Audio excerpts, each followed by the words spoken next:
Hello and welcome to Anfield. It's a monumental day as Jurgen Klopp will have his 334th and last Premier League game. You can probably see there's a mosaic behind me saying Jurgen, there's another one to my left saying Danke, and I can tell you the fans outside are already emotional. And someone else, I hope, who's not going to cry on me today, I've got Tomo, David Thompson, a former Liverpool player alongside me. Doesn't it feel special to be here? It does feel special actually, and it is a privilege. Obviously, there was only 64,000 tickets. I'm sure they could have sold that twice over. Some of them have gone for an astronomical amount of money. I believe so, yeah. So this is why it's a privilege to be here and you get paid to do it. Yeah, it's going to be an emotional day, a really sad day for Liverpool Football Club. But, you know, it's time for a celebration as well. What Jurgen Klopp has given this club over the last 9 years, they couldn't have dreamed of. We couldn't have dreamed of. It's been one adventure, one journey after another, and the guy just oozes charisma. When I came here in 2015 at his unveiling, I asked him a question about how long he needed, and he said, give me 4 years. It took him 3.5, and what he's done, he's built steadily. So the Champions League, then the first league after 30 years, 3 Champions League finals, 7 major trophies.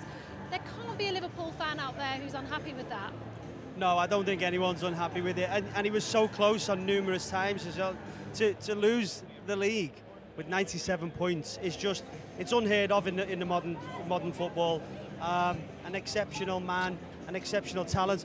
But also, what you have to give credit to the infrastructure around Liverpool Football Club as well at the time. And this is what's going to leave the club in such a wonderful position to move forward. And you know, we heard yesterday Arne Slot is going to come in and hopefully try and take the club forward.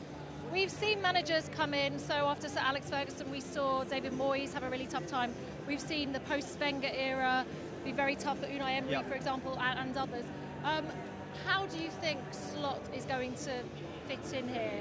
Because I think Klopp's left it in a pretty good state, hasn't he?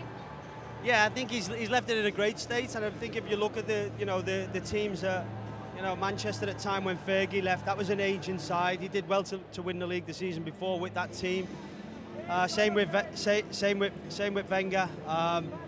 You know, but if you look at the clubs, the infrastructure wasn't right off the pitch with the likes of Wenger and the likes of Alex Ferguson. You know, they were people who took control of the whole club. They were unusual circumstances for someone to have total control, like Alex Ferguson, like Arsene Wenger.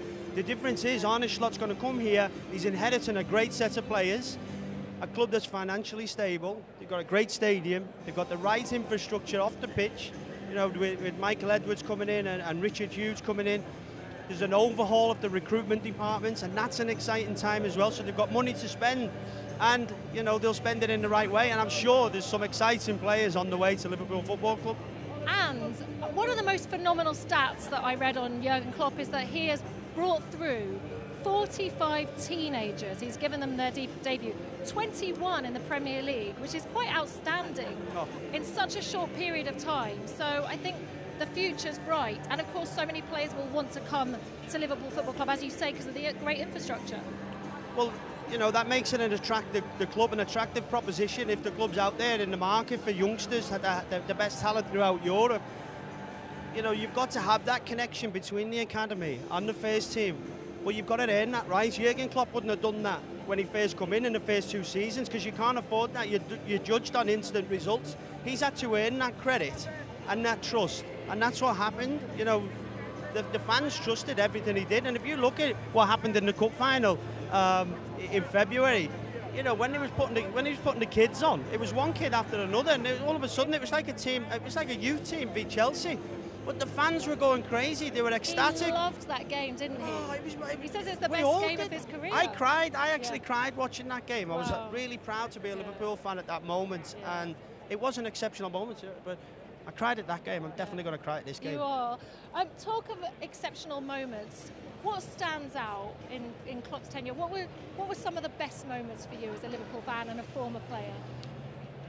Oh, there's so many. There is so many to choose from. Alisson's goal. Yeah, Alisson's goal, but also when Lallana knocked his spectacles off against Norwich. You know, with the comeback here at Barcelona. But the one that stands out in my mind is Alisson's goal. You know, the circumstances around it was behind closed doors, you know, it was a bit of a dull game. Liverpool were on the back foot.